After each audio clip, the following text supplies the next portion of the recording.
Well, of course, Turkey is the leakiest in the emerging markets basket. It's got a confluence of factors that are ailing the economy when you look at a widening current account deficit that's growing off of higher energy prices. Of course, the Iran sanctions are a big driver of that.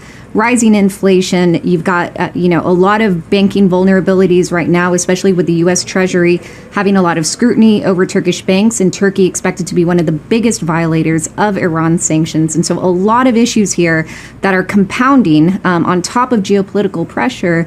That, of course, is going to make Turkey the biggest risk in that emerging markets basket. And, of course, Turkey is not the only emerging markets economy that's vulnerable to a rising dollar. And with the Fed being on course for another rate hike in September, that financial pressure on the lira is only going to increase. And, to make matters worse, we're not seeing a shift in political behavior, not that anyone should really expect it right now out of the Turkish government, with Erdogan, still delivering these bombastic, very nationalistic speeches. And his son-in-law, is trying to say the right things, but when he's sandwiched by Erdogan's comments, I don't think investors are going to get much confidence that we're going to see a much tighter fiscal and monetary policy to stabilize the economy. Blunt, do you think that it's now inevitable we get some kind of bailout or capital controls in Turkey? Well, both have been discussed. Remember, 18 years ago, 17 years ago, Turkey had to go to the IMF for a standby after a financial crisis. And in fact, that crisis opened the way to the current ruling party, the AKP, headed by Mr. Erdogan, to come to power. And maybe there ever since. So having to go back to the IMF, or having to impose capital controls, which were done away with as part of Turkey was absorbed into the global economy, would be a major reverse for Mr. Erdogan. And he was, I listened to him today. He made 2 speeches, and is sounding very confident that the economic war against Turkey that was being waged was one that Turkey was going to win, and everything was going to be okay. Is he ever going to allow them to raise interest rates, Blunt?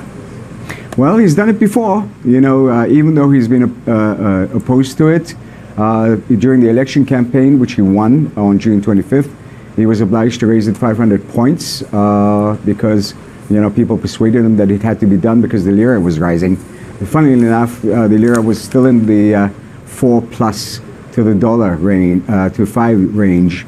It didn't cross 5 until August 1st when President Trump imposed sanctions on 2 ministers. And today, with the Trump tweet, it crossed 6 and went all the way up to 670 before it fell to about 6.5.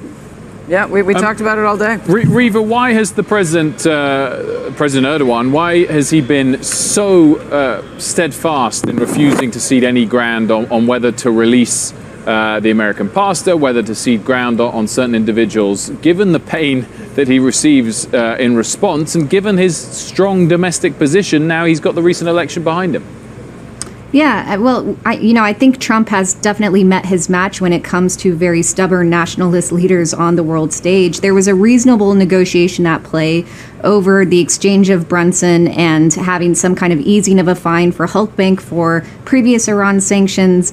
That was a bargain that was in play, but, those demands increase when Erdogan also demands, issues over Gulen extradition, and more issues to come over Iran sanctions. And so even if you have a temporary de-escalation between the U.S. and Turkey, those relations are bound to get even more intense. Again, when we have Iran sanctions about to fall later in the year, those energy sanctions that Turkey is going to be a major violator of, that competition and that friction between the U.S. and Turkey is very much ingrained and is only going to deepen.